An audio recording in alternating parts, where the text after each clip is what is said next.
Hari ini kita akan belajar bahasa Indonesia mengenai teks eksposisi lanjutan dari minggu kemarin. Karena materi untuk teks eksposisi ini juga lumayan banyak ya. Oh, Mas Vicky ya? Mas Vicky nih baru bergabung nih. Ya Mas. Jadi untuk kelas bahasa Indonesia sendiri, saya review singkat ya.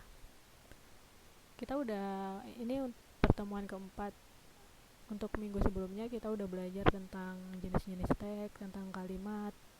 Kita belajar mengenai teks laporan, teks prosedur, dan minggu kemarin teks eksposisi. Untuk hari ini kita akan melanjutkan pembelajaran mengenai teks eksposisi.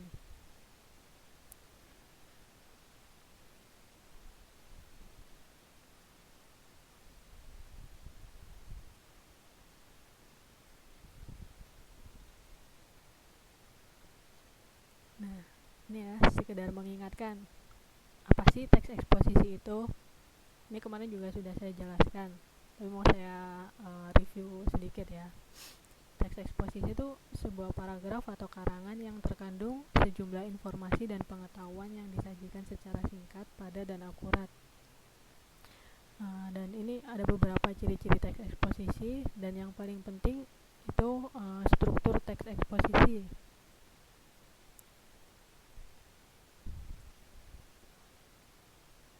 Dari struktur teks eksposisi sendiri kemarin ada 3 ya yang paling penting, yaitu tesis atau pernyataan, yang kedua argumentasi atau pendapat, dan yang terakhir itu merupakan penegasan ulang.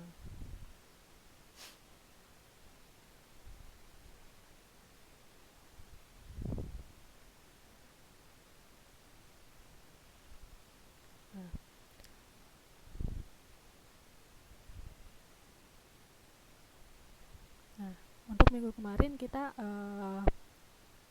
belajar mengenai teks eksposisi. Kemarin saya kasih contoh. Ini juga ada di buku elektronik ya.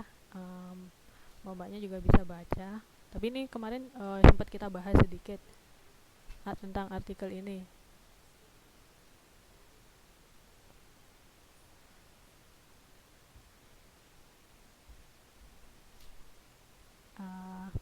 Artikel ini mengenai ekonomi Indonesia akan melampaui Jerman dan Inggris. Masih pada ingat nggak tentang artikel ini kemarin?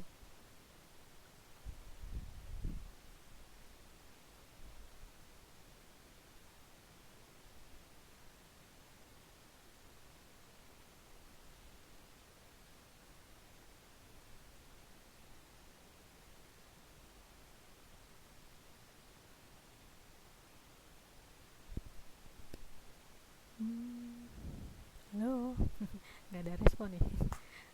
Oke. Kali ini kan kita kemarin sudah membahas ya sedikit tentang artikel ini. Minggu ini, hari ini kita akan membahas strukturnya. Strukturnya. Tadi yang saya jelaskan kan, ciri struktur dari teks eksposisi ini menekankan pada tesis, argumentasi, serta penegasan ulang. Biasanya teks eksposisi ini tuh merupakan penyampaian pendapat seseorang. Kalau ada yang ingat nggak, biasanya teks eksposisi ini paling sering kita jumpai di mana sih gitu?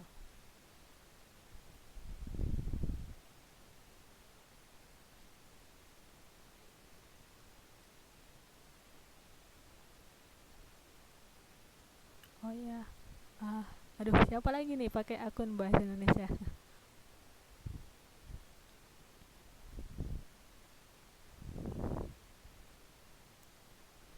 Nah, kalau masih ingat ya yang minggu kemarin yang saya jelaskan, sebenarnya kita sering banget menjumpai teks eksposisi ini. Biasanya teks eksposisi ini kita jumpai dalam bentuk berita. Karena di situ kan biasanya kalau berita menyajikan sejumlah informasi ya, seperti yang ini yang di PPT ini yang definisi mengenai teks eksposisi. Selain itu, teks eksposisi juga biasanya digunakan untuk menyampaikan pendapat seseorang. biasanya pendapat politikus, pengamat ekonomi, pengamat budaya, lain-lain. Biasanya ketika mereka menulis, menyampaikan pendapatnya, nah ini merupakan teks eksposisi karena di situ mereka menyampaikan pendapat ya.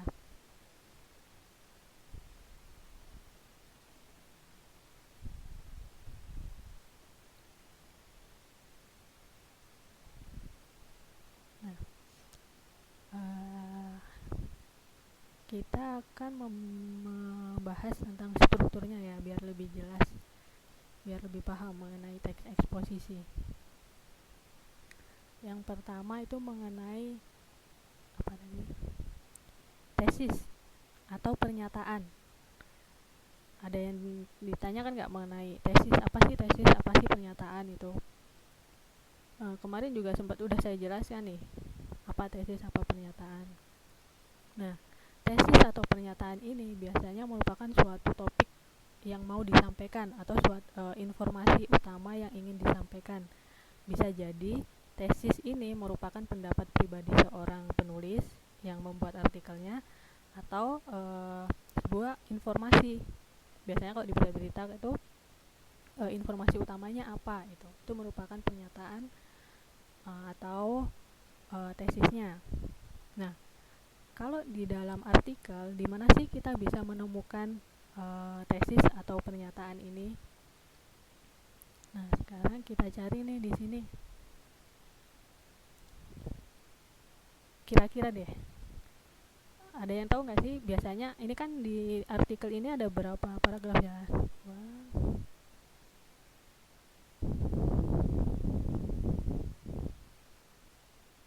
Ada 8. Kira-kira kalau menurut mbaknya nih, di mana sih letak letak pernyataan itu kalau di sebuah artikel?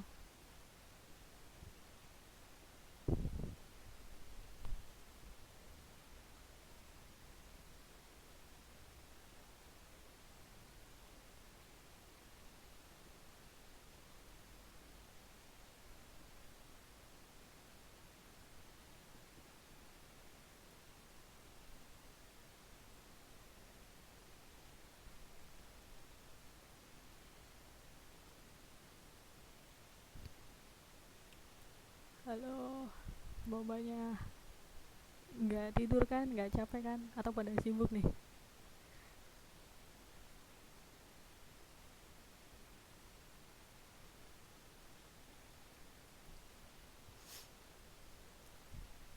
Nah, aduh, ya, ya, Mbak Jana nih benar. Biasanya emang paling umumnya pernyataan atau tesis atau topik atau informasi utama di dalam sebuah artikel itu terletak pada paragraf pertama. Saya tulis dulu ya.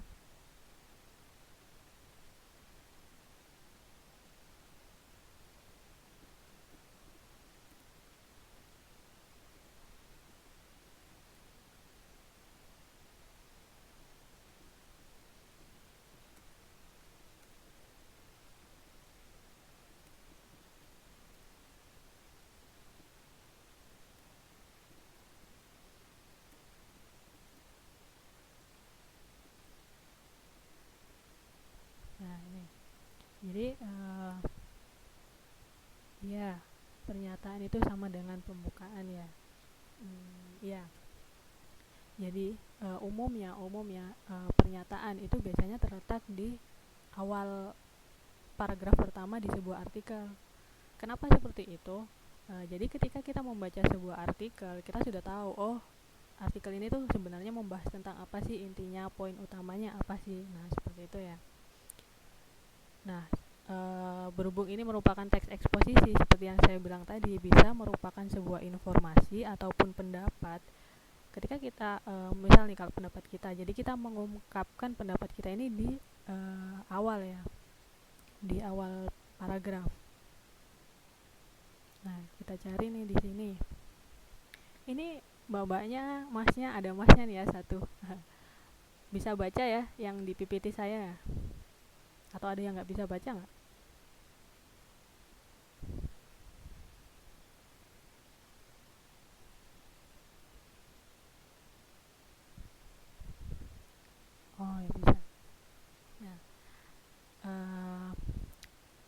paragraf 1 ini kita cari yuk, di mana sih yang disebut pernyataan, atau mana sih pernyataan dari paragraf 1 ini.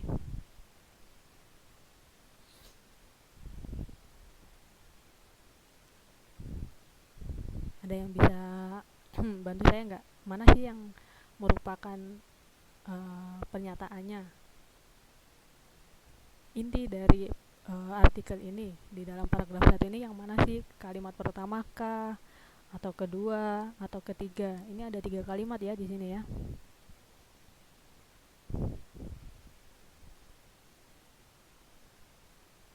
Sebenarnya kita juga bisa mengetahui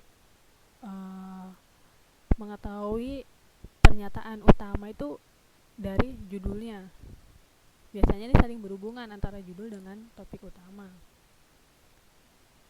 Nah, ini ada yang bilang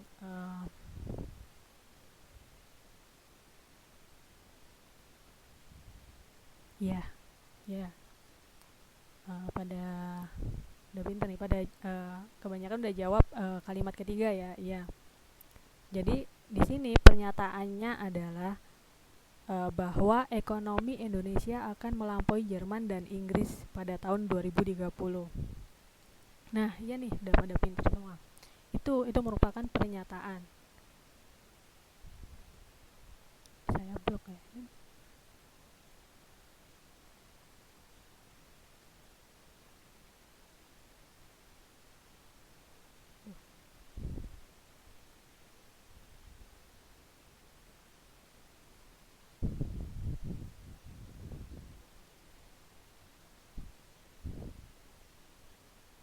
Ya, jadi pernyataan udah pada tahu berarti ya, kalau pernyataan utamanya itu merupakan di kalimat ketiga, bahwa ekonomi Indonesia akan melampaui Jerman dan Inggris pada tahun 2030.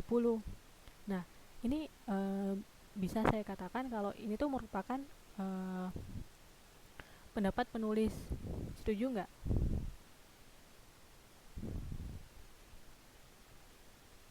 Ini tuh merupakan pernyataan yang dikeluarkan oleh penulis. Ya, terima kasih nih Mbak Karisma, setuju. Merupakan pernyataan yang diungkapkan oleh penulis, itu pernyataan utamanya. Nah, apakah dia setuju atau enggak, kemudian dia akan menyatakan argumentasinya di paragraf selanjutnya.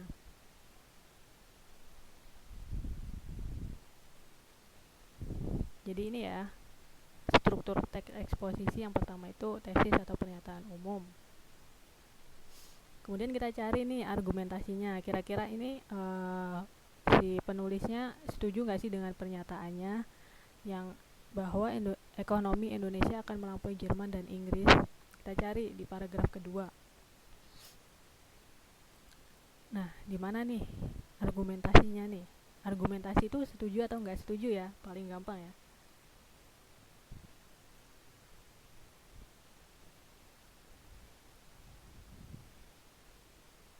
Kalau dari paragraf kedua ini setuju atau enggak nih kalau yang dari paragraf kedua?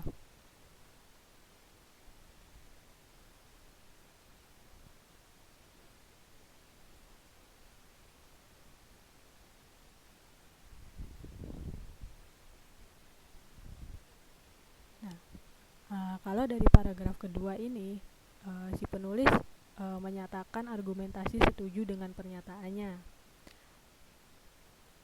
Karena kita bisa melihat dari kata-kata ini, keyakinan itu tentu beralasan.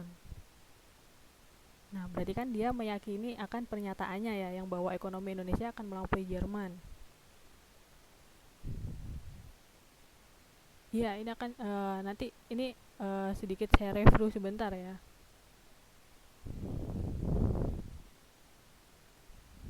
Mengenai yang teks ini yang minggu kemarin kita udah bahas, tapi kita akan review nanti. Saya punya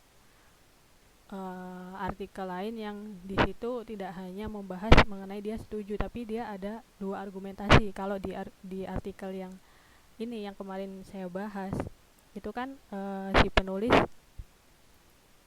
setuju ya dengan pernyataannya. Ya nih, makasih Mbak Jana nih apa ya ini namanya, ngingetin. Ini Mbak Jana bilang ini kemarin kan udah ya Bu, ya ini saya sedikit review karena saya nanti mau menunjukkan uh, artikel satu lagi yang berbeda dengan artikel ini, gitu ya.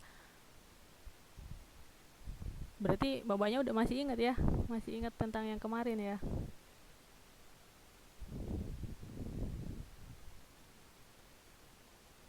Saya lanjutkan aja lah sedikit ringkas ya biar ini. Jadi di paragraf kedua ini merupakan pendapat ya, pendapat yang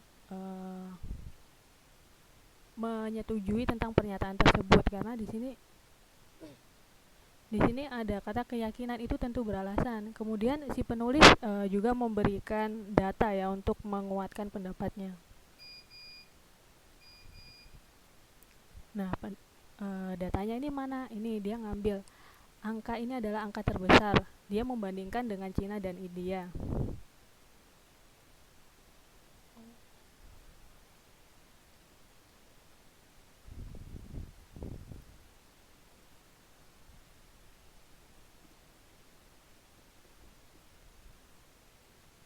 Nah, saya tulis di sini ya argumentasinya. Si penulis kan menyetujui ya tentang pernyataannya. Jadi saya tulis argumentasinya ini setuju.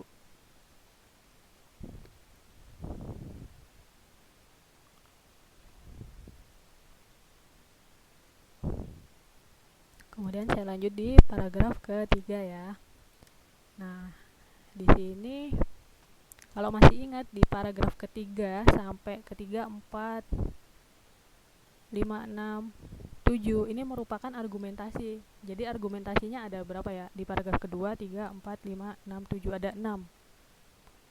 Dia menyatakan pendapatnya ini ada 6 nih yang meyakinkan kalau pernyataannya dia itu dia menyetujui pernyataannya gitu ya.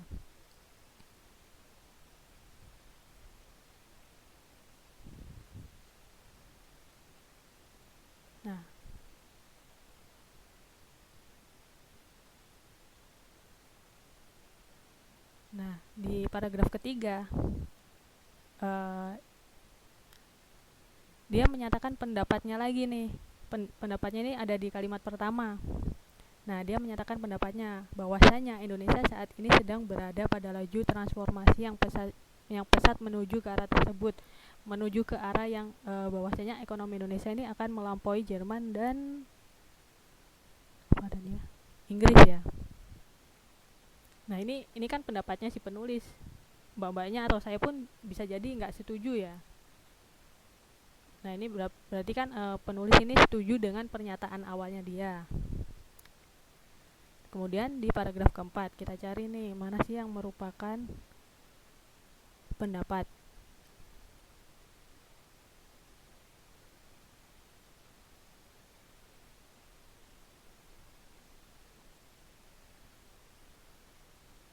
Nah, di sini ada nih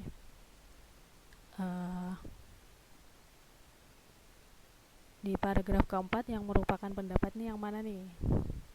Kalimat pertama atau kedua? Di sini cuma ada 2 kalimat ya. Nah, di sini di paragraf keempat ini juga pendapatnya ada di kalimat pertama ya. Dia meyakini bahwa kekuatan terbesar ekonomi tidak hanya yang bla bla bla bla bla yang menjadi motor penggerak ekonomi nasional. Seperti itu ya. Kemudian kita cari di paragraf kelima dan keenam. Nah, ini merupakan pendapat juga nih kalimat pertama. Harapan para investor tersebut tentu merupakan peluang dan tantangan bagi Indonesia. Ini juga pendapatnya si penulis ya. Nah, kalau yang paragraf ke-6 pendapatnya di mana nih? Kalau dia kan penulisnya kan menuliskan saat ini pertumbuhan ekonomi bla bla bla. Nah, pendapatnya ini ada di sini. Apabila dapat terus dipertahankan. Nah, di situ ya.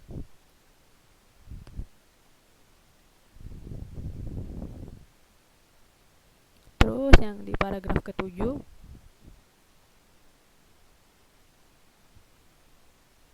ini juga tentang argumentasinya yang mengingatkan kita tentang besarnya potensi Indonesia dan sempitnya momentum yang sedang kita lalui saat ini. Nah, Jadi dari paragraf kedua sampai ketujuh ini merupakan argumentasi dari penulis.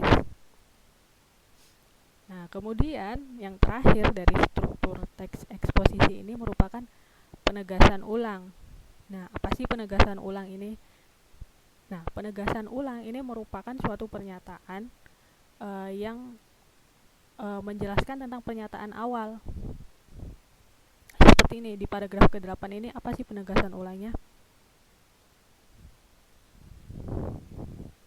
Nih, yang saya bold di kalimat pertama.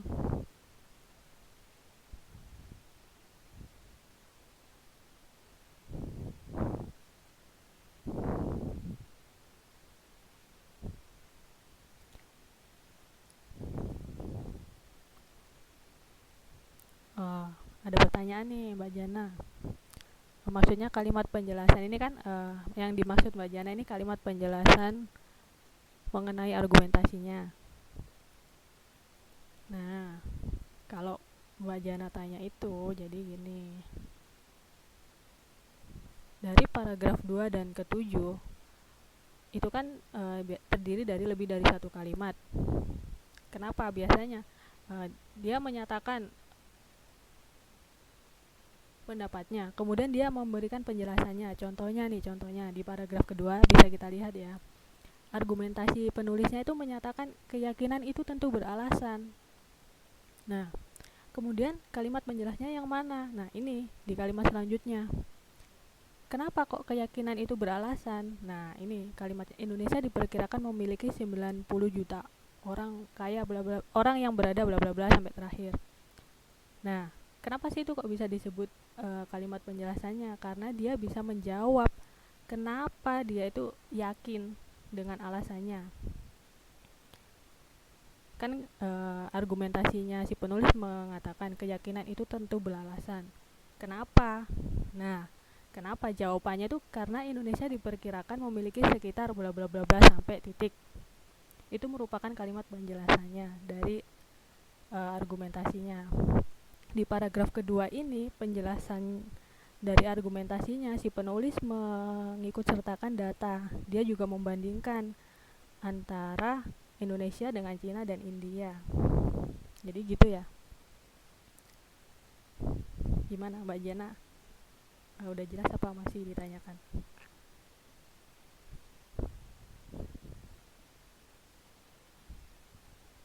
Sama halnya di paragraf ketiga, keempat, kelima, keenam, ketujuh gitu ya.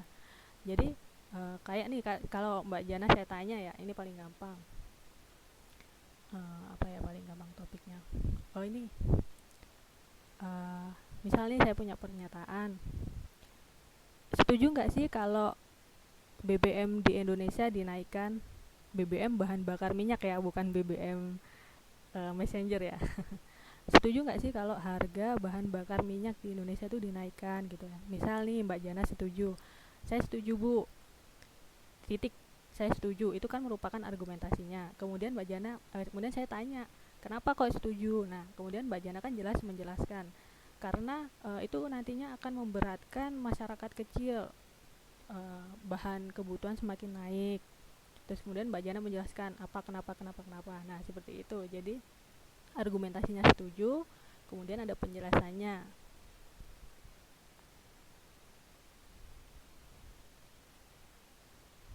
Gitu ya.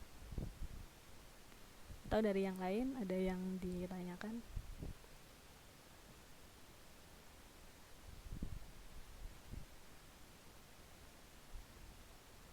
Karena kan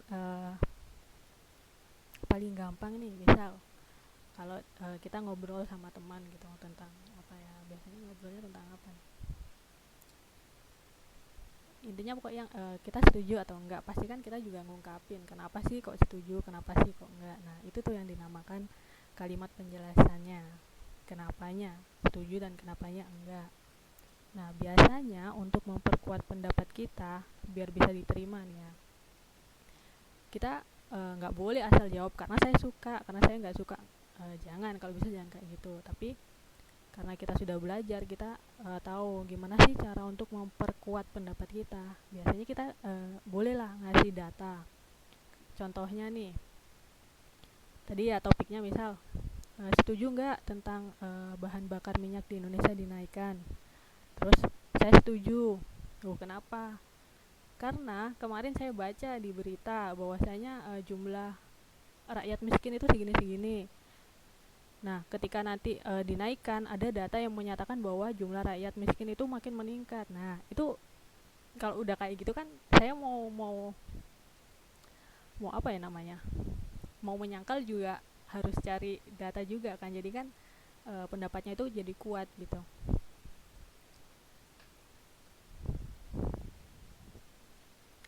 Oh, ini suara saya putus-putus gitu ya?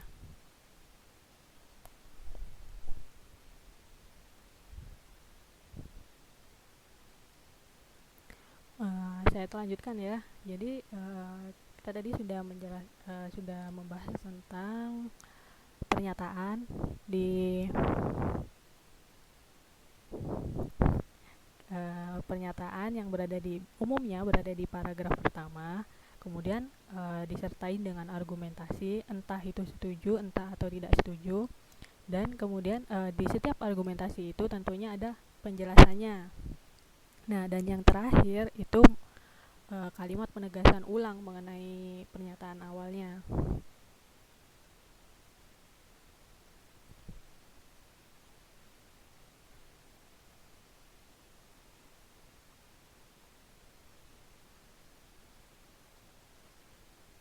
Ada pertanyaan nih. Kalau cuma BBM yang naik, kapan gaji buruh naik? Nah, ini. Atau gini aja deh, atau kita langsung belajar bikin teks eksposisi nih. Ada topiknya nih, pernyataannya. Uh, Gimana nih? Oke, ya kita belajar aja bilang langsung biar ngerti nih pengaplikasiannya gimana.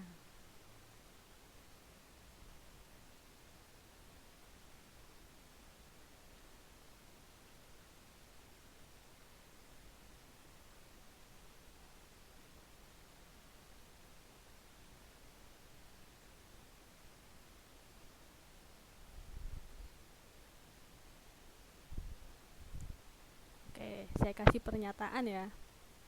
Nanti mbak-mbaknya ngasih contoh argumentasi sama kalimat penjelasnya nih. Jadi kita bisa bikin teks eksposisi sambil kita diskusi juga ya. Jadi biar tahu langsung penerapan. Pernyataannya adalah, ini saya yang buatnya.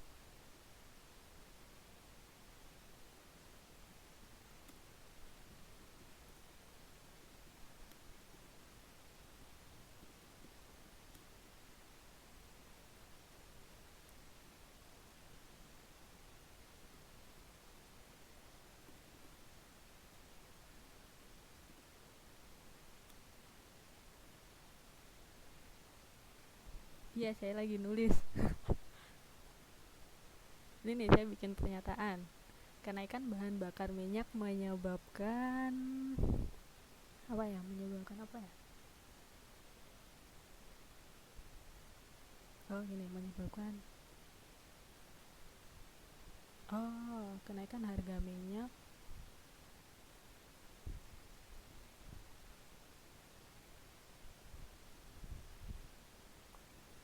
semakin meningkat.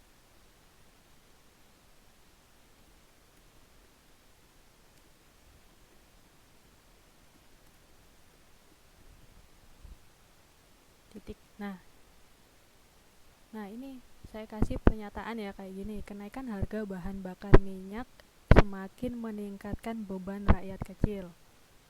Nah, terus setelah saya punya pernyataan, saya butuh argumentasi. Ini ada yang setuju, ada yang enggak ya. Kasih contoh. Kalau setuju bisa minta tolong kasih contoh enggak. Kalau setuju kenapa gitu, dikasih penjelasan.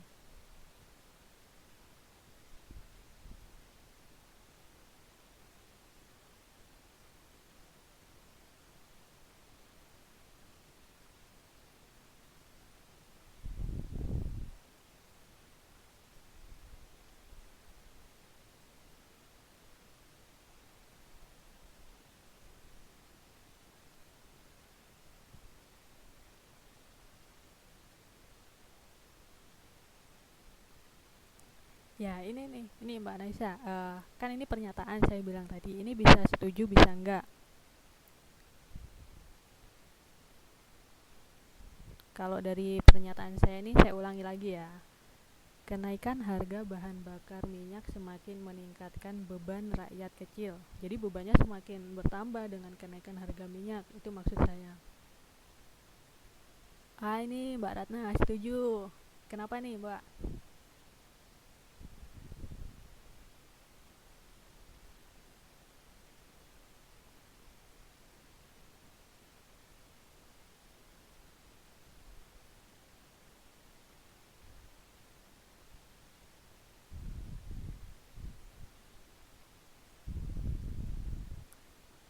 Mbak Ratna setuju. Ini bahasa Indonesia ini siapa ya yang pakai akun bahasa Indonesia?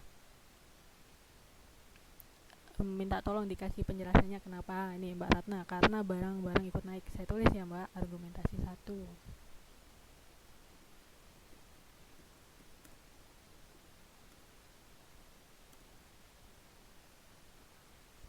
Karena harga barang ya, kalau barang-barang ikut naik, hmm, apanya yang naik? Berarti saya kasih ini ya. Oh ya ini dikasih keterangan.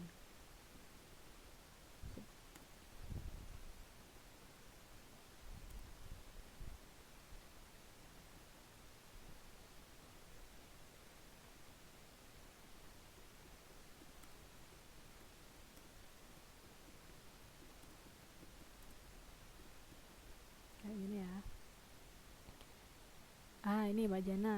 Karena rakyat kecil pendapatannya minim. Ini argumentasi kedua ya.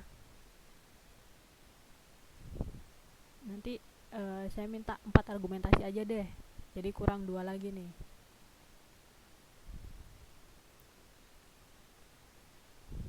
Nah, ini karena biaya transportasi naik ya, ini argumentasi ketiga. Sekarang satu lagi.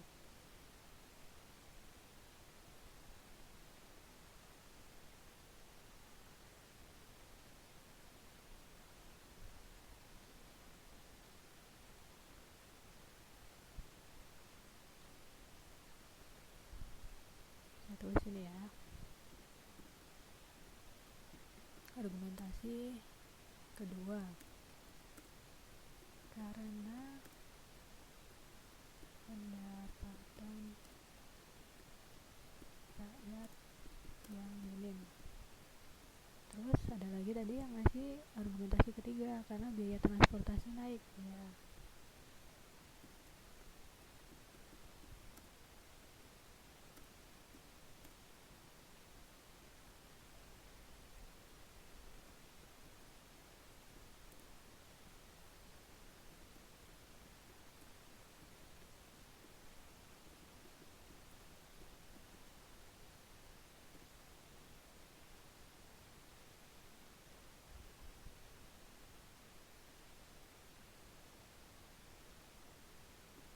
Nah, ini ya, udah cukup ya, kayaknya 3 aja deh.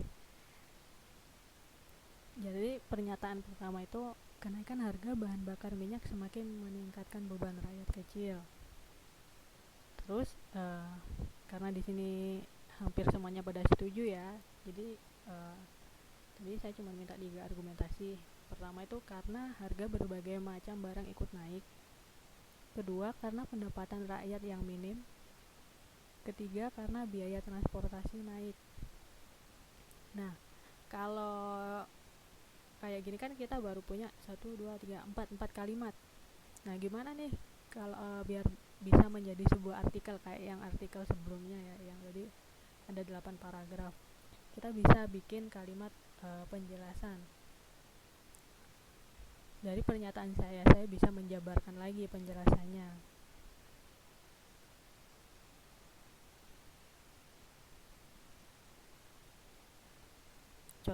Contohnya yang saya akan jelaskan contohnya ya.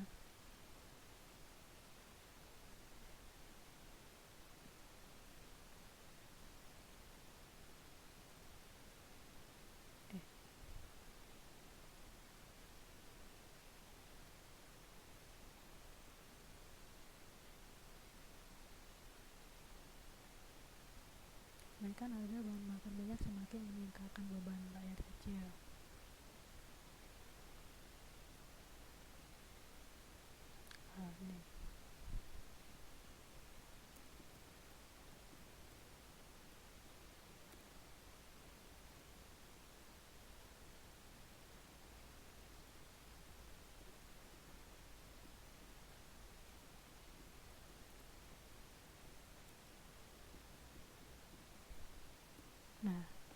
Saya kasih kalimat penjelas nih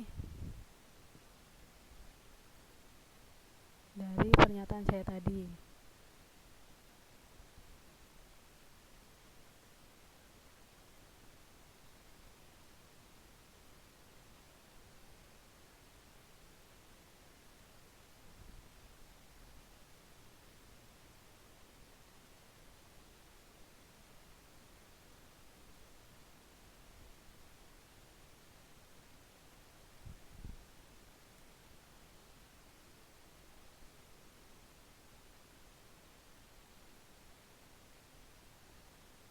Gini ya.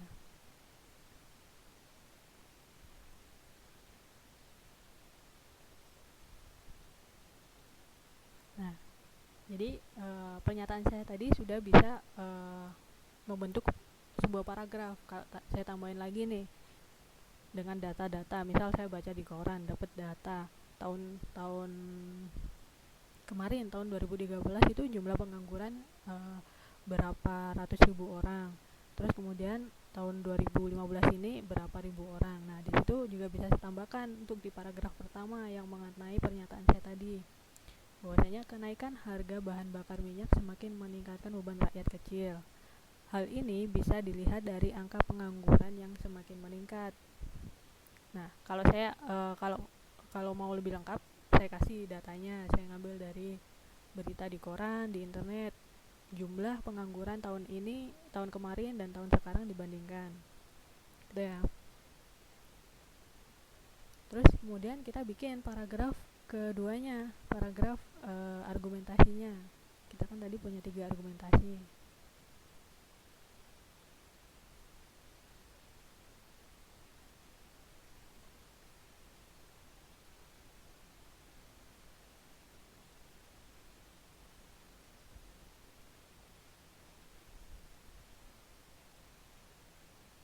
Nah, tapi karena argumentasi ini kan setuju ya, kita cari dulu kata-kata yang menyatakan bahwa kita itu setuju.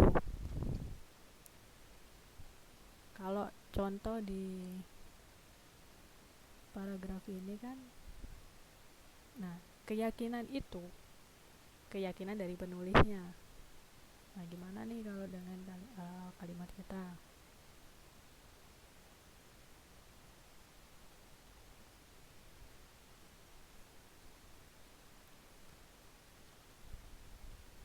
Gimana nih, ada yang bisa bantu saya nggak?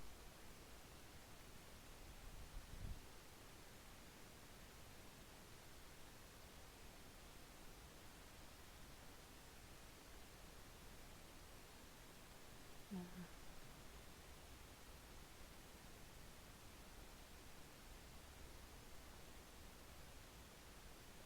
nah ini nih, ini tadi siapa ya, Mas Vicky ya, bilang karena banyak produsen yang gulung tikar menyebabkan banyak pengangguran. Nah, itu bisa saya tambahkan di paragraf pertama saya yang mengenai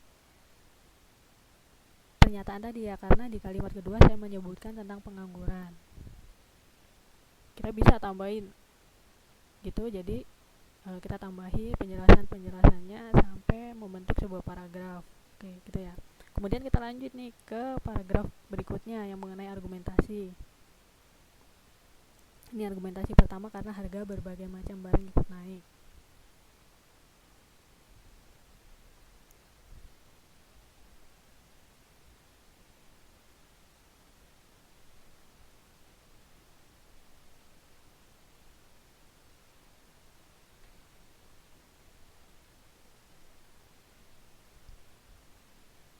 Saya tulis ya di sini.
Ini ya saya tulis kalimat awalnya. Ini untuk mengacu di argumentasi pertama karena saya butuh kalimat awalan sebelum penjelasan ya.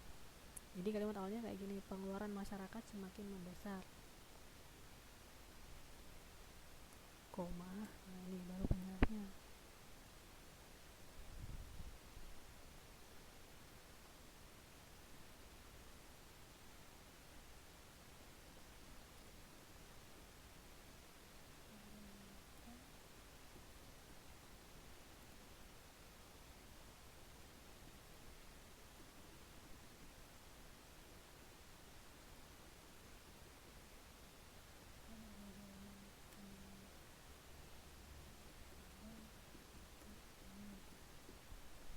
Nah ini untuk paragraf kedua ya.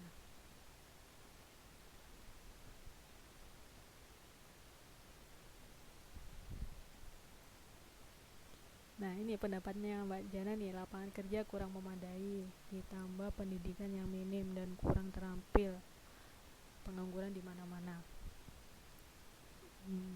Yep.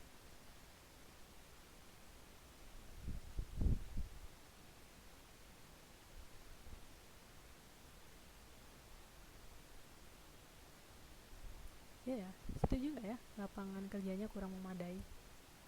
Atau sebenarnya lapangan kerja itu banyak, hanya saja gajinya di bawah standar gitu ya, jadi tidak bisa untuk memenuhi kebutuhan.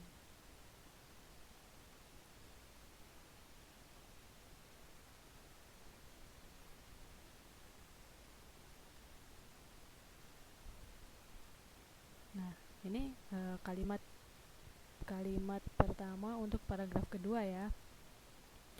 Dari ini tadi saya menjelaskan tentang argumentasi yang pertama yang dari Mbak Ratna tadi.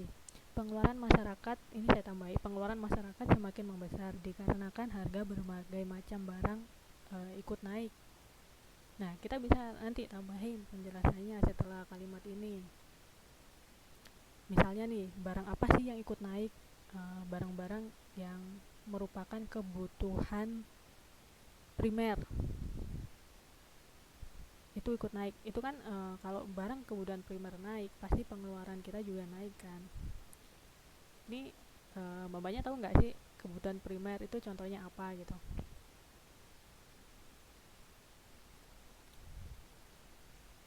Tahu ya, karena kan makan berarti kan kayak sembako gitu ya, itu kebutuhan primer lah. Nah ketika barang-barang itu naik, mau nggak mau pengeluaran kita juga ikut naik karena itu merupakan kebutuhan utama buat kita. Ini nih Mbak Karisma jawabnya baju. Baju termasuk primer apa sekunder ya?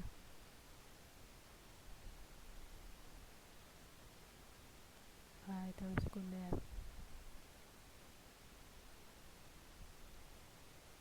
Oh iya, pakaian.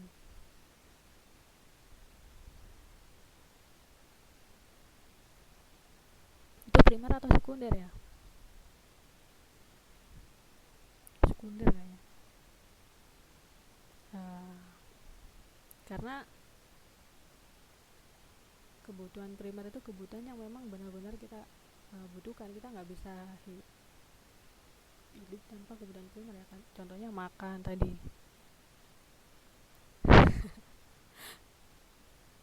Ya tapi kalau nggak punya pakaian gimana? Tapi kan kita nggak harus tiap hari harus membeli pakaian kan. Kita bisa pakai pakaian yang sudah kita punya. Tapi sedangkan kalau kebutuhan makanan, kita setiap hari membutuhkan. Kalau makanan sudah kita makan habis kan. Sedangkan kalau pakaian itu enggak kan. Gitu ya. Jelas nggak? Atau lebih jelasnya ditanyain ke guru ekonominya aja nih. Enggak. Tadi saya jelaskan secara singkat aja. Kebutuhan primer sama kebutuhan sekunder. Kalau kebutuhan primer itu emang setiap hari kita butuhin. Kalau makan. Nah, sedangkan pakaian kita kan nggak harus beli setiap hari ya. Kita bisa pakai. Kalau saya, contohnya saya nih, saya nggak tiap hari beli pakaian. Sebulan sekali aja belum tentu ya. Tapi kalau makan, saya harus beli. 2 kali sehari lah gitu ya, at least 1 kali sehari gitu. Itu kebutuhan primer.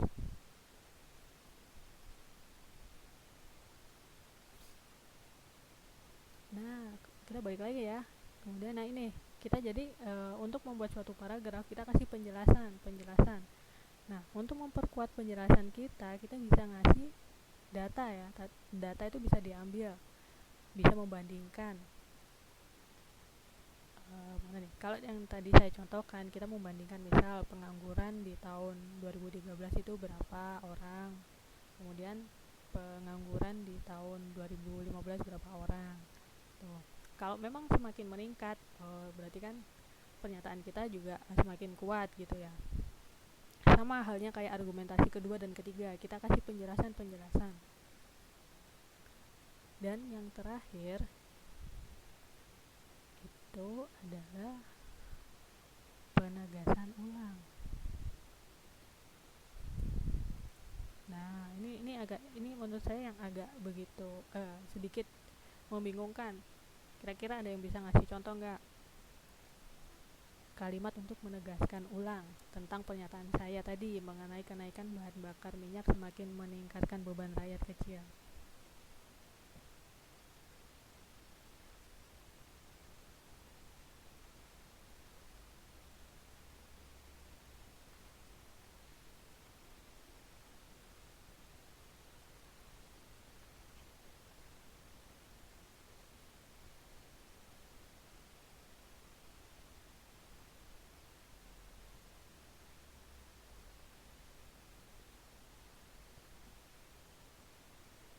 Kasih contoh kalimat.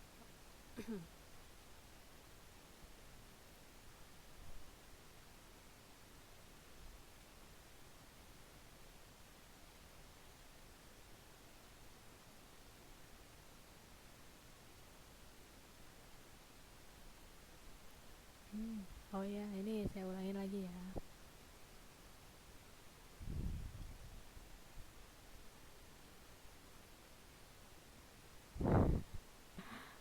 Ini saya ulangin lagi ya.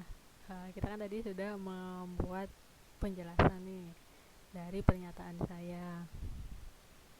Ingat jangan lama-lama pergi bermainnya. Tergantung itu kalimat penegasan ulang tentang pernyataannya apa dulu.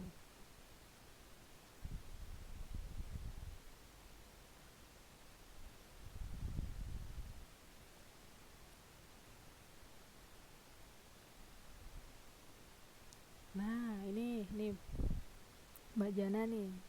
Terima kasih nih, bagus nih. Intinya itu pengeluaran tidak sesuai dengan pendapatan. Gitu ya. Berarti saya ini lagi ya, saya modifikasi sedikit.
Jika pengeluaran jauh lebih besar dari pendapatan,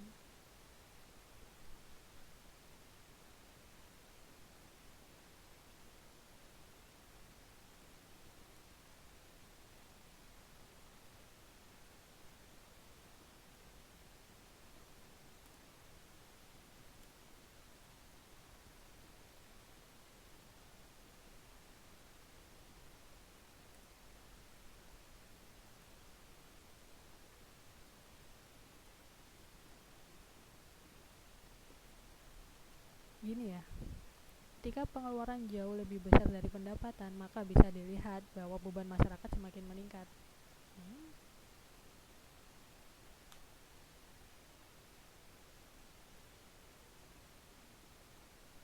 Oh, ini nih. Sorry, kembali.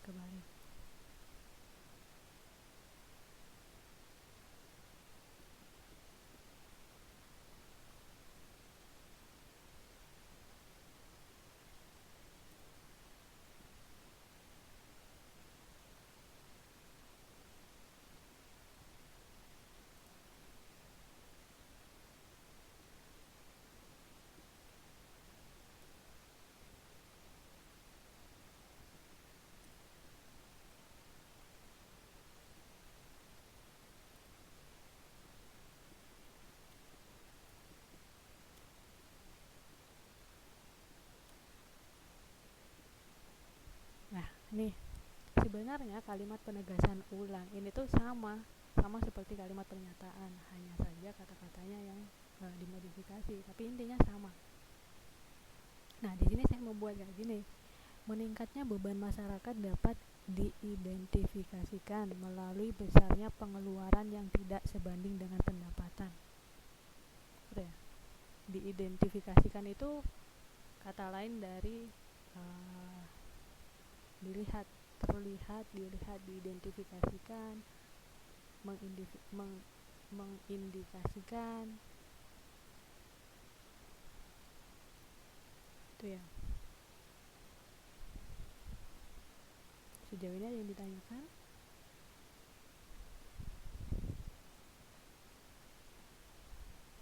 Nah, ini tadi kan kita nih ya, karena saya juga bikin kalimat dibantu mbaknya, kita sudah bisa bikin sebuah teks eksposisi nih, tinggal dikasih kata penjelasnya, strukturnya kayak gini gitu ya. Nah, tapi ini tuh salah satu contoh dari teks eksposisi yang isinya mengenai setuju saja. Bagaimana kalau saya punya dua pendapat gitu? Contohnya nih kayak tadi ya, yang mengenai harga BBM. Misal saya setuju, tapi di sisi lain saya juga nggak setuju. Berarti kan saya punya dua pendapat nih, setuju dan nggak setuju. Gimana nih gitu? Nah, di sini saya ada contoh artikel kedua. Ini juga dari buku kok. Jadi mbak-mbaknya nggak usah bingung. Maksudnya kalau di semua yang ada di PPT saya tuh kebanyakan saya ambil dari buku elektronik ya, buku PDF itu.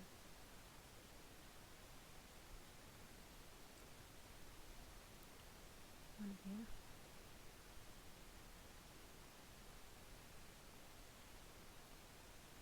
Nah, ini di artikel yang saya tunjukkan di PPT ini artikel yang berisi mengenai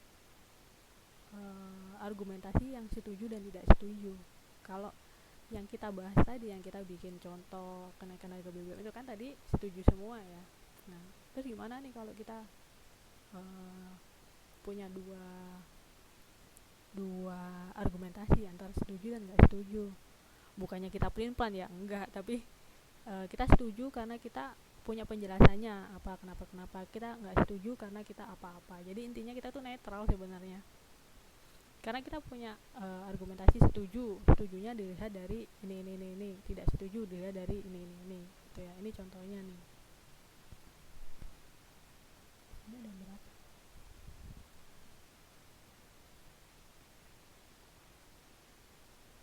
Ada 7 paragraf. Paragrafnya mengenai perdagangan bebas, untung rugi perdagangan bebas. Nah, dari judulnya ini sudah bisa kita lihat kalau di sini tuh ada dua argumentasi. Pertama itu untung, kedua itu rugi.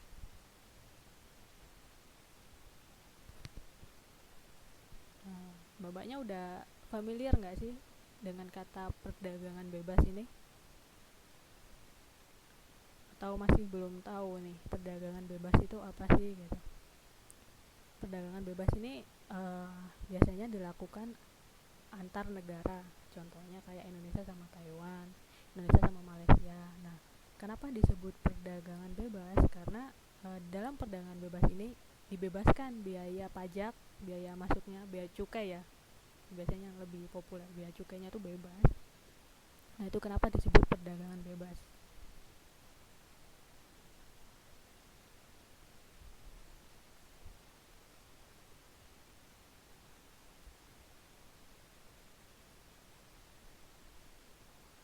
Halo, ini nggak pada tidur kan?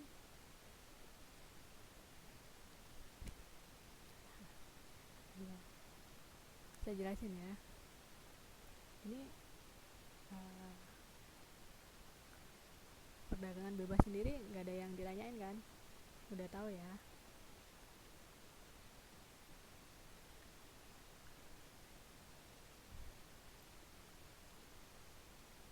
Nah, di sini ini salah satu contoh artikel yang membahas tentang dualisme argumentasi. Kenapa saya bilang dualisme argumentasi? Karena argumentasinya nggak hanya setujunya atau nggak hanya untungnya dan tidak hanya tidak setujunya, tapi dia mengikut sertakan untung dan rugi, setuju dan tidak setuju. Sebenarnya pada intinya tuh sama, tetap ada pernyataan utama, kemudian argumentasi. Nah bedanya di sini argumentasinya ada dua macam, setuju dan tidak setuju.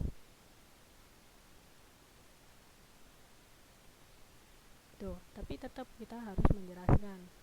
Ketika kita menyebutkan argumentasi yang setuju, penjelasannya kenapa kita juga harus menjelaskan. Ketika mbak-mbaknya punya data, bisa diikut sertakan untuk memperkuat argumentasinya. Ketika di yang tidak setuju juga harus ada penjelasannya kenapa gitu. Jadi kita setuju alasannya kuat, nggak setuju alasannya kuat gitu ya. Tapi biasanya kalau yang dualisme kayak gini itu merupakan sebuah informasi ya. Kayak gini, untung rugi perdagangan bebas, tapi juga bisa mengandung sedikit pendapat gitu.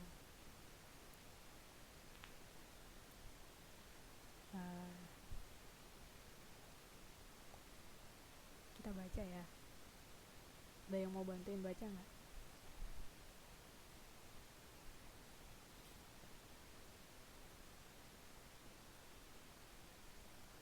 Atau langsung kita bahas aja nih?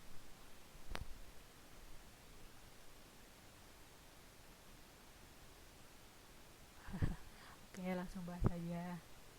Itu ya.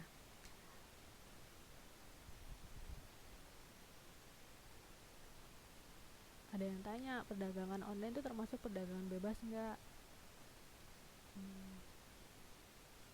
Di sini perdagangan bebas itu konteksnya itu antar negara. Jadi misal nih, kalau dulu misal saya di Taiwan, kemudian saya ke Indonesia nih. Kalau dulu ketika saya mau menjual barang nih ke teman saya aja gitu ya, misal saya jualan apa ya, jualan apa nih yang terkenal dari Taiwan, misal saya jualan HP nih ke teman saya di Indonesia, padahal saya orang Indonesia nih, tapi posisi barangnya kan dari Taiwan. Tetap kalau zaman dulu kena pajak, tapi ketika sudah ada perjanjian perdagangan bebas antara Indonesia sama Taiwan, itu udah nggak ada, jadi saya bebas mau jual nggak pakai pajak gitu. Tapi nggak semua, kalau setahu saya belum semua negara ya, kalau di Indonesia belum semua negara punya perjanjian perdagangan bebas. Jadi mungkin di negara tertentu, mungkin kalau uh, da- uh, dari Eropa atau dari mana mungkin masih kena pajak ya. Mungkin nanti kalau lebih jelasnya bisa ditanyain di ini deh, di di pelajaran ekonomi tuh, gurunya teman saya juga kok. Biar lebih tahu negara-negara mana sih yang ini yang punya punya perjanjian perdagangan bebas terus apa, nanti uh, mungkin di sana dibahas lebih jauh ya. Nah, kita masuk ke paragraf pertama nih. Kita baca ya, bapaknya baca juga nih, jangan-jangan saya aja yang baca.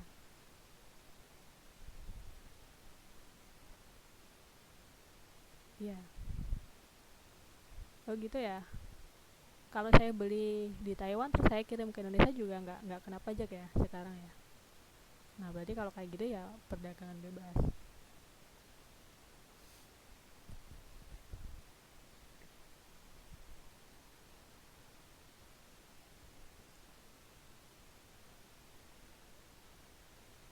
Nah dari paragraf pertama ini pernyataannya nih. Di sini pernyataan utamanya itu dia sudah menyebutkan dari awal kalau perdagangan bebas ini memiliki untung dan rugi. Itu ya. Itu pernyataan utamanya. Terus kita cari nih dari paragraf kedua ini termasuk untung apa ruginya, kita cari nih di sini. Bapaknya sudah jelas ya pernyataan utamanya. Kok jadinya saya sendiri yang baca? Ya karena sudah disebutkan di situ dia menguntungkan atau merugikan. Kata kuncinya sudah diutarakan ya di paragraf pertama.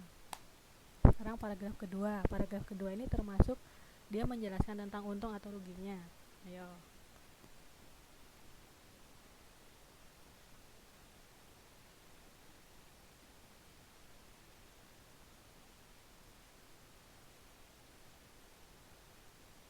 Nah, ayo. Paragraf kedua ini termasuk untung atau ruginya nih.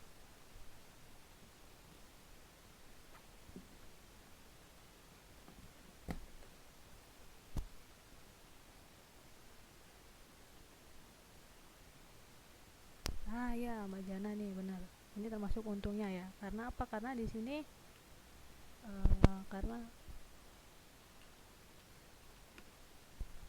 karena di sini dia menyebutkan memberikan keunggulan mutlak.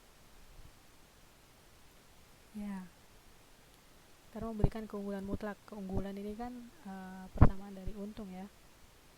Keunggulannya apa? Pendapatannya meningkat. Nah, itu penjelasannya ya. Oke.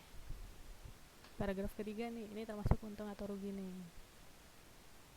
Sama paragraf ketiga sama keempat. Tiga ini untung atau rugi, keempat ini untung atau rugi nih.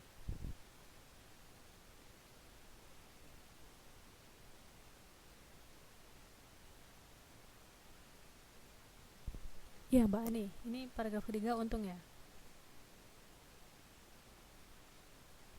Ya karena keywordnya ini lagi ya, tetapi juga keunggulan komparatif ya.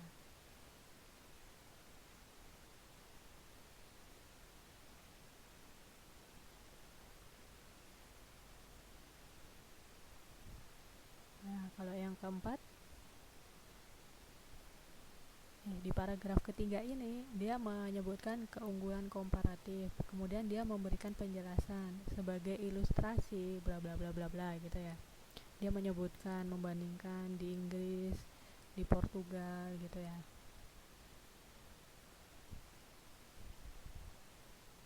Terus kalau paragraf keempat,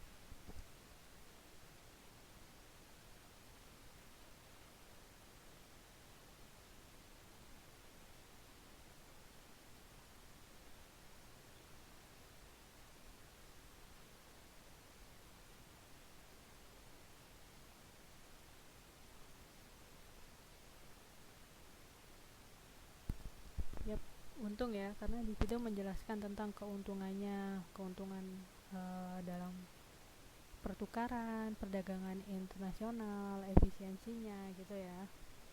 Oke. Nah, kalau paragraf 5 sama 6,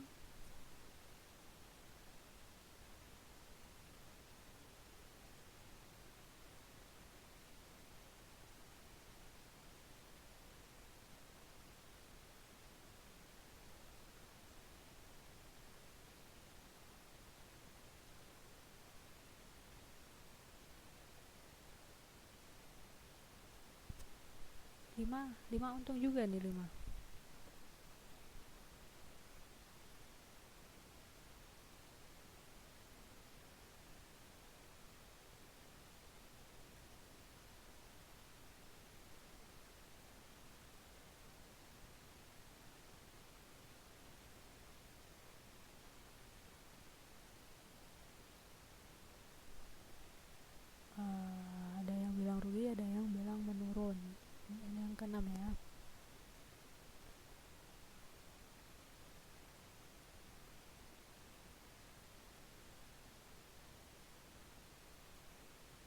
Ya, ini ruginya ya.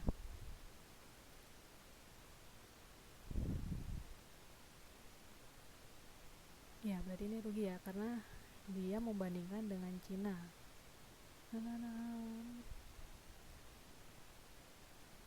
Nah, ini dia juga menyebutkan kinerja ekspor menurun.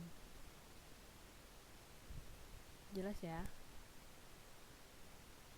Dan yang terakhir, nah ini paling gampang, terakhir ini pasti penegasan ulangnya.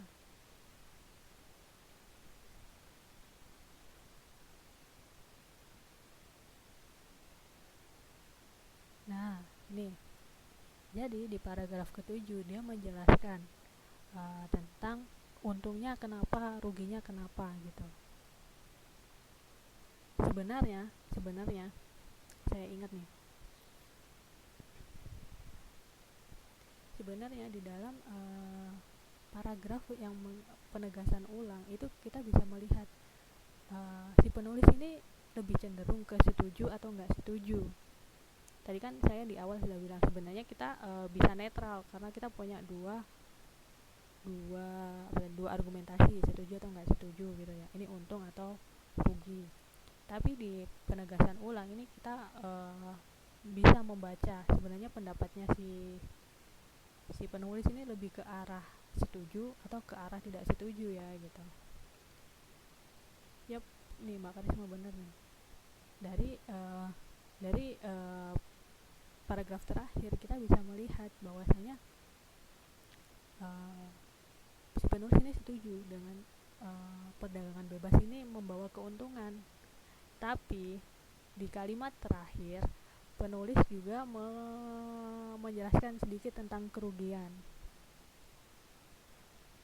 Jadi tetap masih ada dualisme, masih ada untung atau rugi, tapi dia lebih banyak menjelaskan ke setujunya.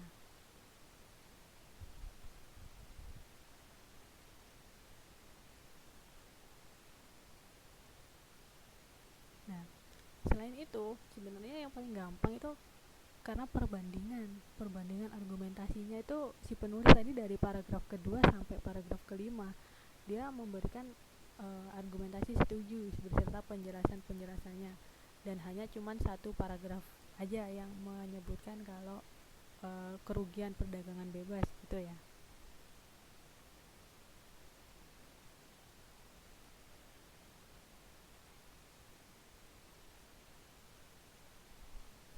Jadi pada dasarnya di dalam teks eksposisi ini tuh strukturnya sama.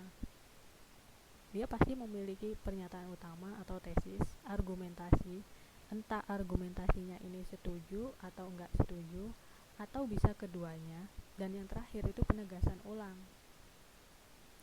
Nah, teks eksposisi sendiri ini bukan hanya tentang pendapat si penulis, tapi bisa juga mengenai informasi di berita-berita gitu. Jadi bisa fakta, bisa pendapat.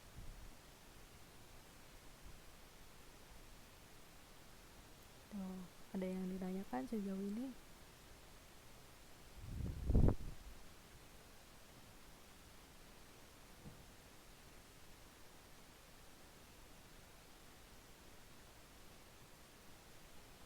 Tapi tadi pas kita diskusi tadi, mbaknya udah jelas ya, tadi bisa ngasih, tadi kayak contohnya mbaknya setuju nggak, kalau setuju ngasih penjelasannya apa gitu ya. Atau gini aja deh, dari minggu-minggu kemarin nih saya udah jelasin teks laporan, teks prosedur, sama ini yang terakhir teks eksposisi. Kira-kira yang paling susah dimengerti yang mana?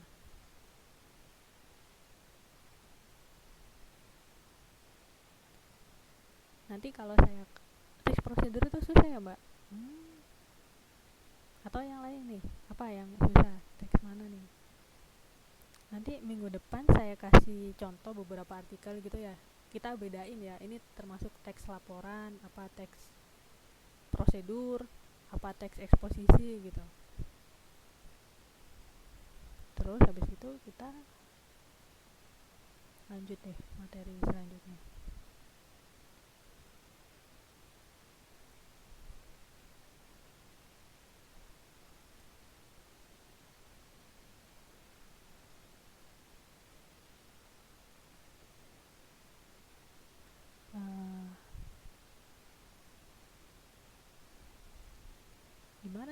ada pertanyaan ya?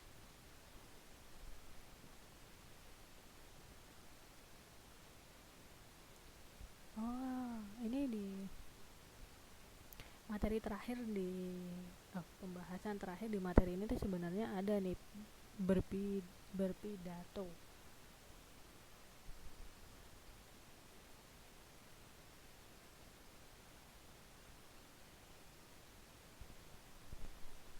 Jadi kita bisa menggunakan teks eksposisi kita ini sebagai bahan untuk berpidato.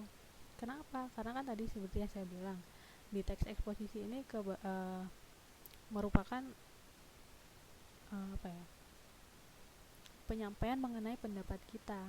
Tapi nggak hanya sekedar pendapat, kita punya alasan, punya penjelasan, punya data, bisa membandingkan.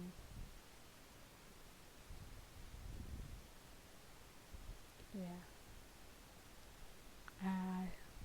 Gimana nih yang lain, ada pertanyaan nggak?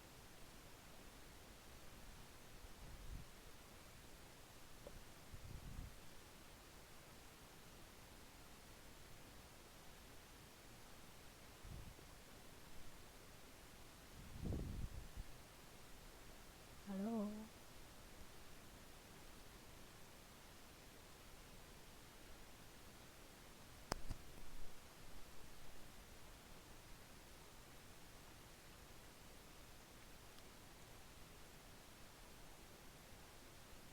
Nggak ada pertanyaan ya. Kalau gitu saya bahas sedikit tentang berpidato aja ya. Ini pembahasan terakhir di materi ini. Habis berbicara, duh kenapa nih saya ngomongnya jadi belibet. Habis uh,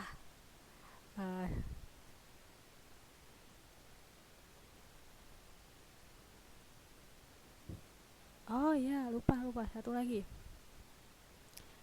Selain teks eksposisi ini, selain menyampaikan mengenai pendapat kita, kita juga bisa menanggapi pendapat orang lain dengan menggunakan teks eksposisi. Misal nih, kayak tadi ya, saya kan bikin pernyataan bahwasanya kenaikan harga BBM semakin meningkatkan beban rakyat kecil. Nah, kalau ada yang misalnya nih, ada yang mbak yang setuju, yang nggak setuju, bisa nih, kenapa nggak setujunya, bikin pernyataan.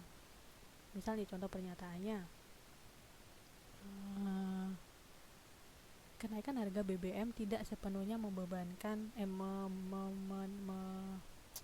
memberatkan rakyat. Nah, kayak gitu. Jadi kan intinya teks eksposisi yang menanggapi mengenai pendapat saya, itu bisa juga seperti itu.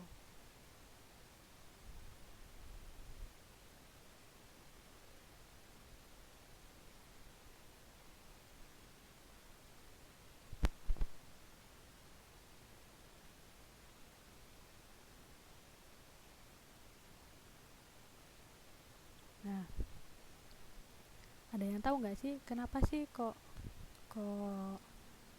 kita belajar teks eksposisi, tujuannya apa gitu? Ini di awal-awal materi kemarin saya jelasin nih. Sebenarnya intinya itu kita pengen orang lain itu setuju dengan pendapat kita, sejalan gitu dengan apa yang kita pikirin. Makanya tadi saya bilang, ketika kita membuat argumentasi, kita butuh kalimat penjelas. Lebih kuat lagi, kita bisa apa tadi ya? Bisa memberikan data, bisa membandingkan, mengambil data dari media, berita, internet gitu ya. Nah, ini ada pertanyaan, gimana kalau dikasih contoh setuju dan gak setuju? Ini untuk yang mana nih? Yang harga BBM tadi atau yang gimana? Yang harga BBM ya? Ya, kalau gitu saya dikasih ini deh, argumentasi tidak setujunya kenapa. Ini kan tadi ada 3 argumentasi.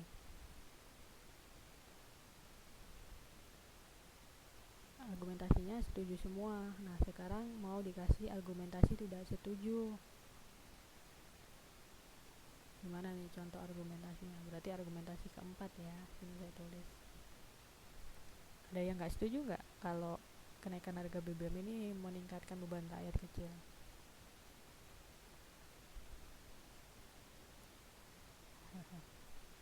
Nah, di situ fungsinya teks eksposisi, karena di sini kan tadi ini ada pertanyaan nih dari Mas Vicky nih, karena kalau semua setuju terus kalau nggak setujunya gimana gitu.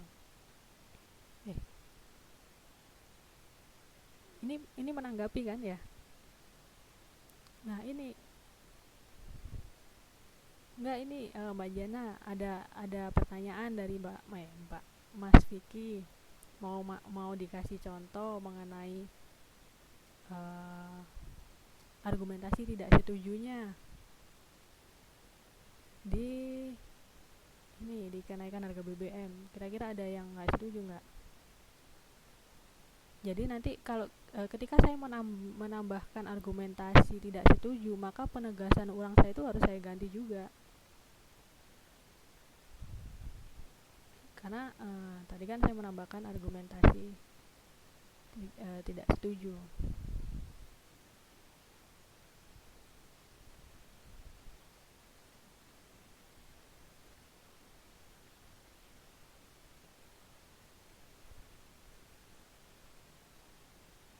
Oh, maksudnya Mas Vicky ini minta minta contoh.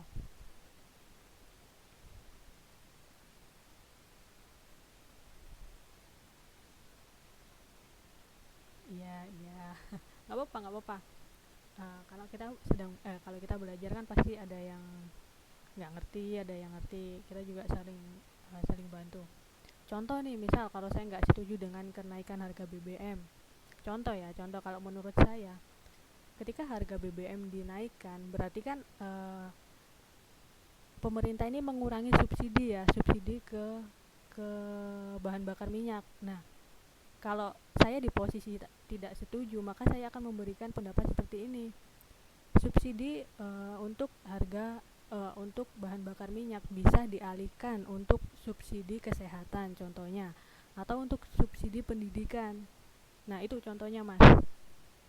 Bisa bisa ditangkap nggak?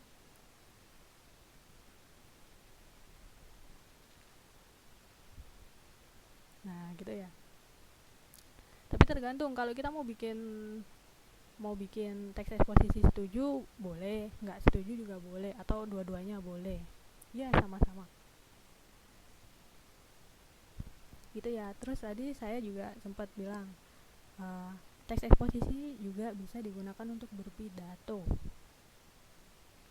Karena kan orang berpidato kan ngomong saya untuk mengajak orang lain, karena saya bilang tadi di teks eksposisi itu intinya kita mengungkapkan pendapat kita,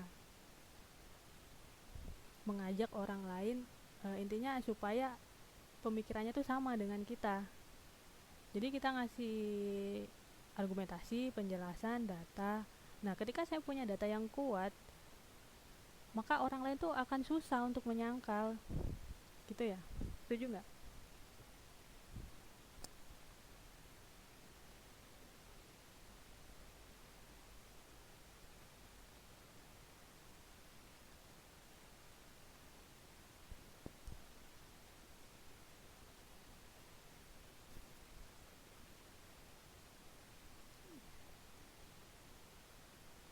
Gitu.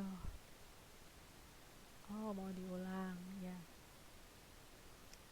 Uh, jadi inti dari kita kenapa sih harus belajar teks eksposisi itu, intinya uh, karena setiap dari kita warga negara Indonesia kan udah pada tahu ya kalau kita tuh berhak berpendapat.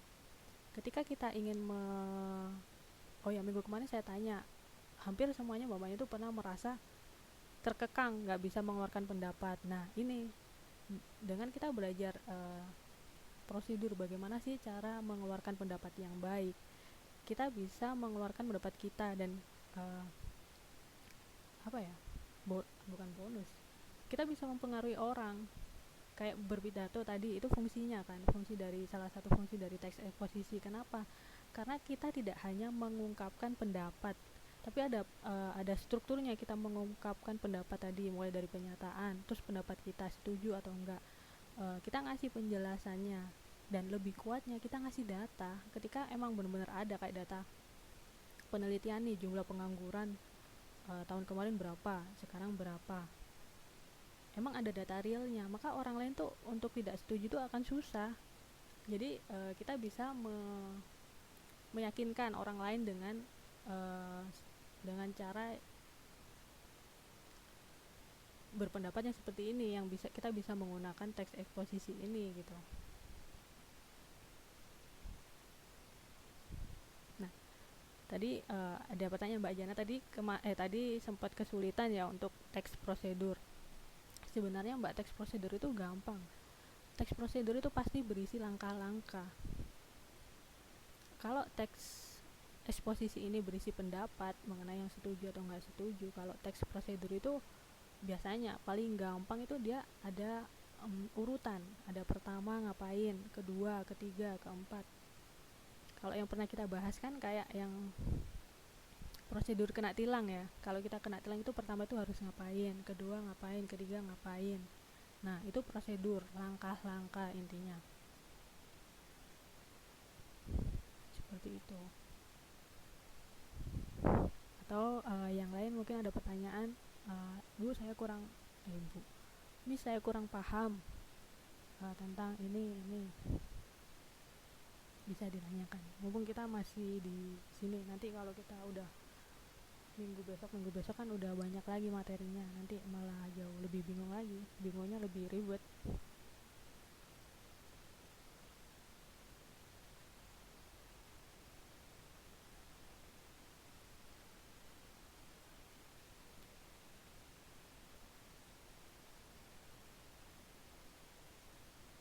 Gak ada pertanyaan ya?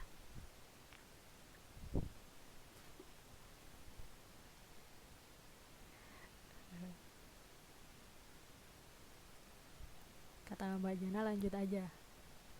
Sebenarnya materinya udah selesai nih untuk yang bab ini. Untuk pelajaran ketiga ini sebenarnya udah selesai di sini. Jadi saya pengen mastiin nih pada tahu semua. Oh ini Mbak Sukamti. Tadi teks eksposisi tadi apa?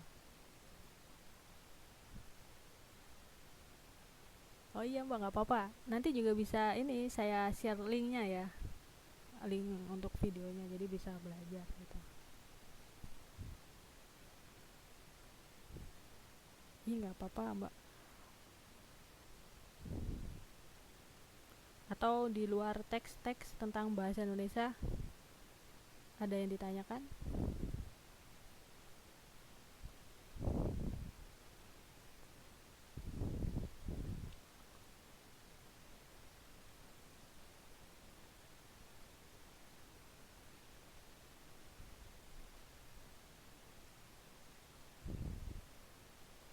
Atau iya nggak apa-apa, mau tanya jawab tentang apa? Ini dari tadi saya tanya loh, ini yang pakai akun bahasa Indonesia ini siapa? Saya nggak tahu namanya nih.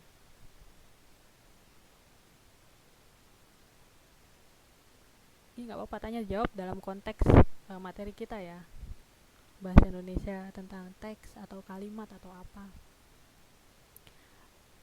Paling gampang itu Mbak pernah nggak sih ngobrol sama temannya terus aduh saya nggak ngerti nih sebenarnya orang ini ngomong apa gitu, strukturnya gimana gitu.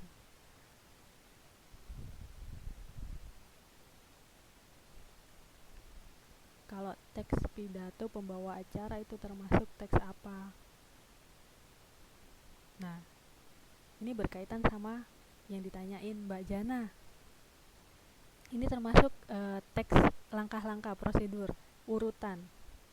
Karena biasanya di teks pidato acara itu kan ada urutannya. Pertama itu pembukaan, kedua sambutan, ketiga apa acaranya, apa-apa, ketiga penutupan, pembacaan doa, gitu ya.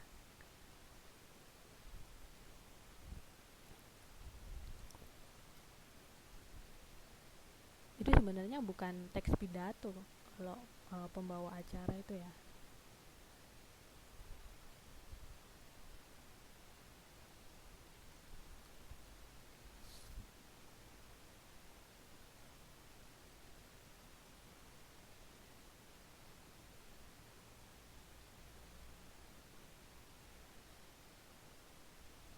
Eh,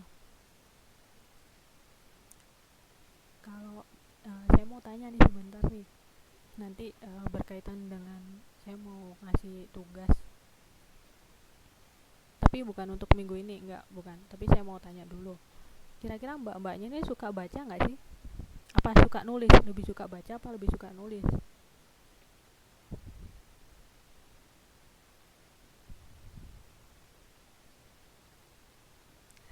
Iya mbak, suka baca apa suka nulis? Suka baca, suka dua-duanya. Ah iya, bagus nih. Ah, kebanyakan suka baca ya, baca novel, baca berita.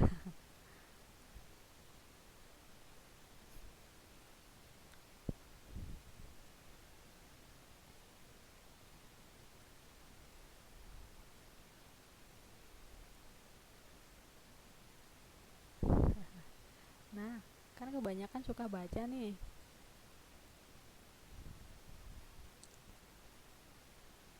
Saya kasih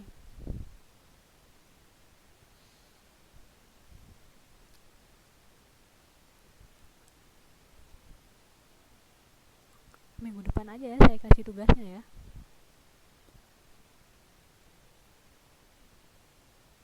Jadi tugasnya kayak gini. Enggak minggu sekarang, minggu depan nanti. Nanti saya jelasin minggu depan itu tugasnya apa. Intinya tugasnya tuh,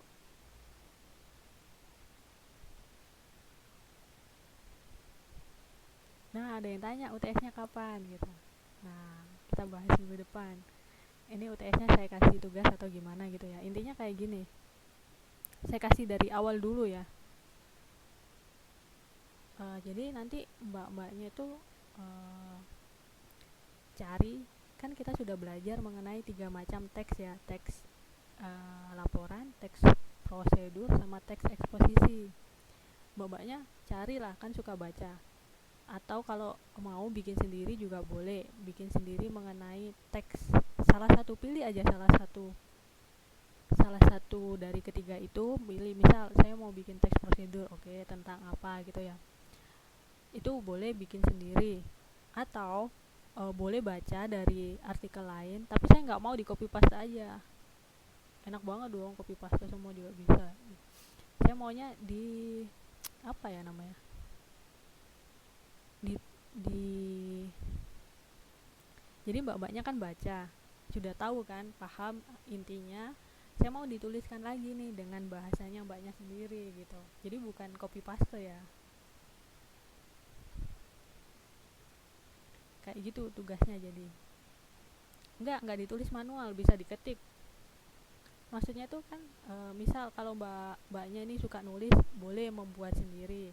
Saya mau membuat sendiri nih, nggak mau nyari artikel, boleh membuat sendiri. Misal saya pernah punya pengalaman bikin paspor, gimana prosedurnya, boleh ditulis. Nah, tapi mbaknya kan ada yang lebih suka baca nih ya. Nah, kalau yang lebih suka baca, boleh membaca. Misal teks eksposisi dari berita gitu, pahami dulu, udah sudah tahu intinya kenapa, baru ditulis ulang dengan kata-katanya sendiri gitu. Oke, minggu depan ya. Ini cuman buat apa ya, saya kasih introductionnya dulu lah, gimana tugasnya. Iya, gambaran.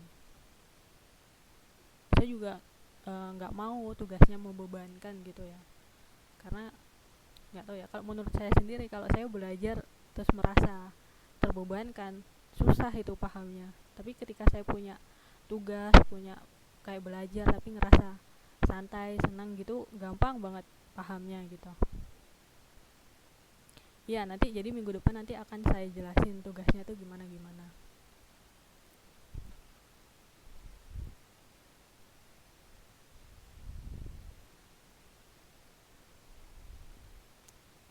gambarannya seperti itu gitu ya. Jadi ada yang ngerasa keberatan nggak? Soalnya kan saya nggak mau maksain, emang uh, emang ya sistem pendidikan sistem pendidikan kita kalau yang di Indonesia itu sifatnya agak sedikit memaksa. Tapi di sini saya nggak mau memaksa. Misal mbaknya, emang kan tadi saya sudah tanya ada yang suka baca atau suka nulis. Contohnya saya nih, misal kalau saya suka nulis, saya suka baca, saya disuruh nulis emang agak susah gitu, agak beban kan.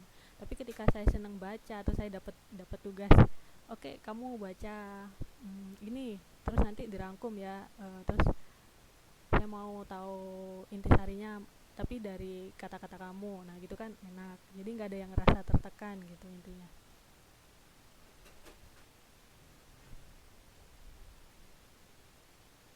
Kalau yang suka nulis boleh nulis sendiri boleh. Nantilah, ini cuman gambaran umum aja, saya cuman tanya dulu, saya mau. Oh, Mbak ini nggak paham.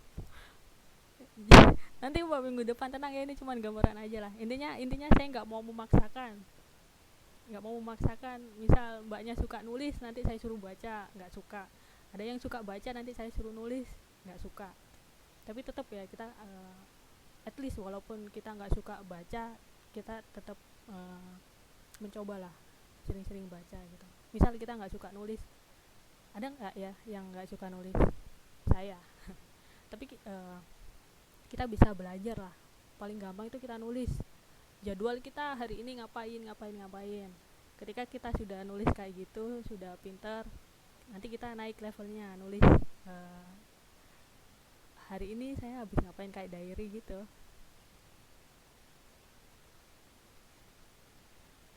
Bukan cerita. Intinya kita cari teks artikel mengenai, ya boleh bisa artikel laporan, artikel tentang eksposisi, atau artikel tentang prosedur gitu ya. Intinya gini aja, ada yang keberatan nggak dengan tugas saya gitu.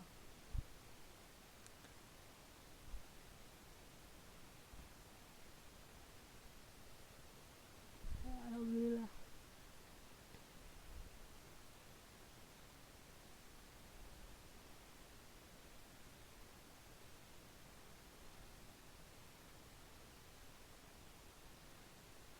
Iya ya, gitu ya.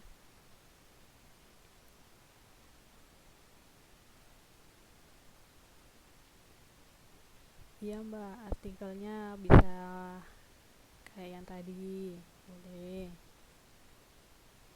Nanti lah lebih jelasnya minggu depan. Boleh.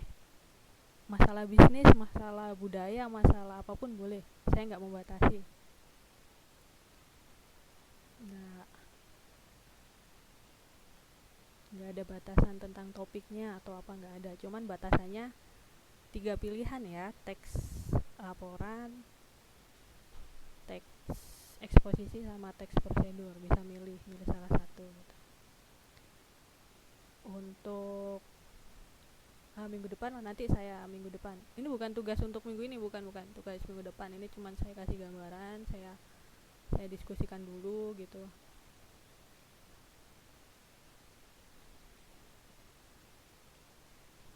Oh, Mbak Devina baru masuk nih. Iya, nggak apa-apa Mbak. Nanti bisa bisa ke link video, nanti saya share ya videonya.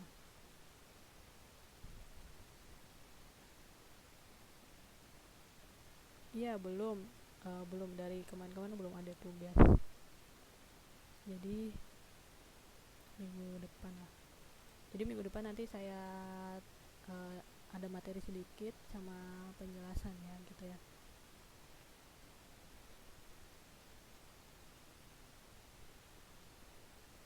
Sebenarnya tugasnya ini saya cuma pengen tahu, bukan cuma pengen tahu, juga dapat nilai. Sejauh mana sih mbaknya itu paham tentang apa yang saya jelaskan gitu. Jadi nggak usah dibawa yang terlalu beban atau gimana gitu ya.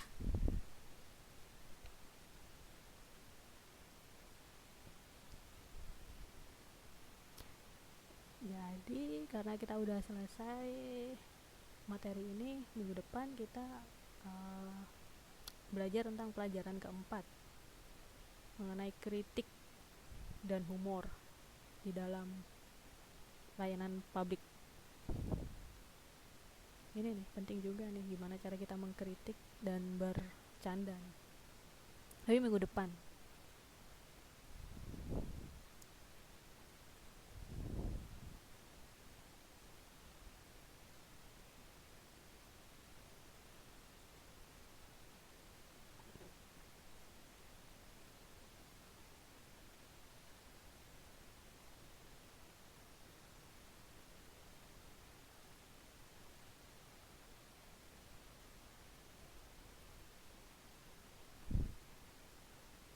uh, Kita masih punya waktu 12 menit nih.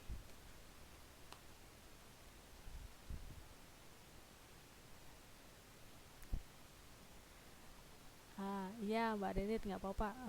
Ini cuman gambaran aja. Jadi nanti tugasnya saya kasih minggu depan, saya tulis prosedurnya gimana, gitu ya, tugas-tugasnya gitu. Jadi ini cuman gambaran aja.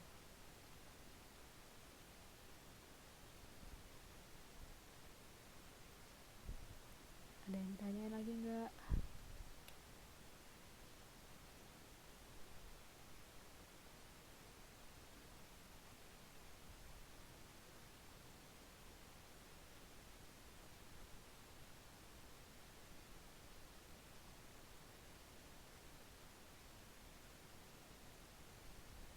Kalau nggak ada, kita masih punya 10 menit nih. Kalau nggak ada, bisa saya akhiri ya. Nah itu nanti minggu depan Mbak, tugasnya ini tugas biasa atau UTS gitu ya. Oh ya, untuk pelajaran yang lain itu udah pada UTS semua ya? Soalnya kan pelajaran bahasa Indonesia ini juga saya juga telat kan masuknya, ini aja baru pertemuan keempat, sedangkan yang lain sudah pada pertemuan ke berapa ya, ke 6 ya normalnya ya.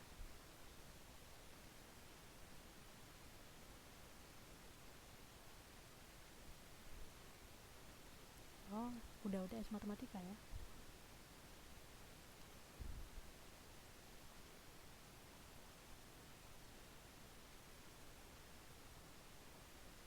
Oke ya, tapi nggak ngerasa terbeban kan dengan tugas-tugasnya? Janganlah.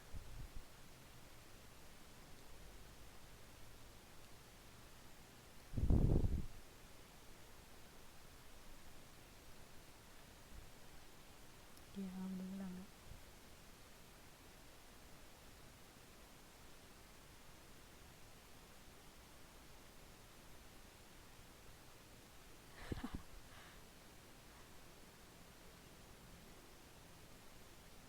Iya, terbebani apa ya, waktu ya biasanya ya kalau mamanya. Ya pinter-pinter lah ngatur waktu, emang orang mencari ilmu tuh ya jadi gitu.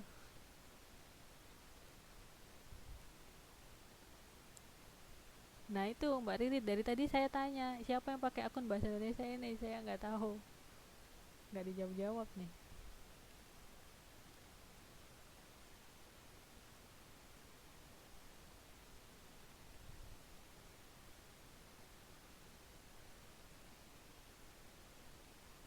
Itu yang pakai akun bahasa Indonesia tuh. Kalau buat kalau di pelajaran bahasa Indonesia sendiri, kehadiran saya kasih cuma 10% ya porsi dari penilaian ya, karena ya tahu sendiri mbaknya juga sibuk. Itu nggak dijawab-jawab tuh Mbak, yang punya akun bahasa Indonesia nih siapa nih, atau mau saya tanyain langsung nih? Ngomong masih ada waktu berapa menit nih, 8 menit, saya tanya langsung ya.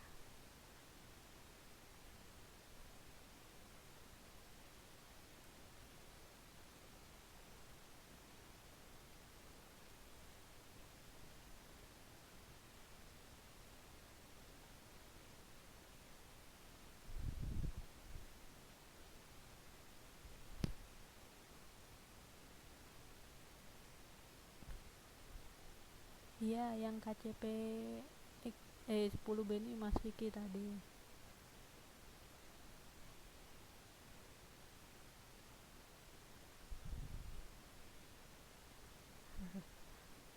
Jangan jangan Wak, kasihan nih. Enggak, dari tadi saya tanya ini siapa ya, akun bahasa Indonesia juga pengen tahu nih siapa, tapi nggak dijawab-jawab dari tadi.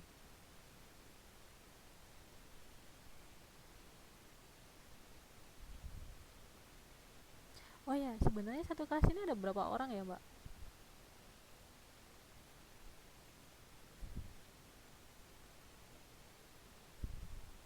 Oh, 30. Itu gabungan antara kelas A sama B atau cuman B aja? Bahasa Indonesia nih kok nggak bisa di open mic nih?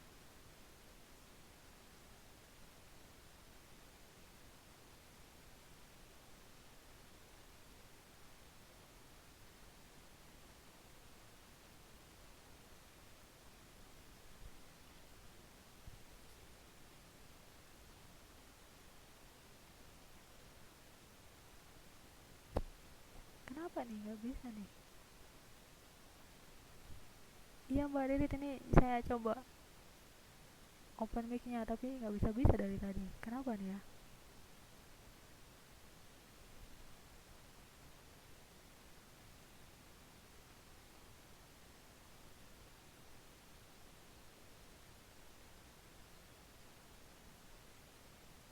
Oh,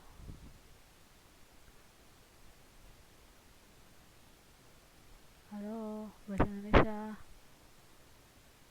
Enggak, tapi dia masih online loh.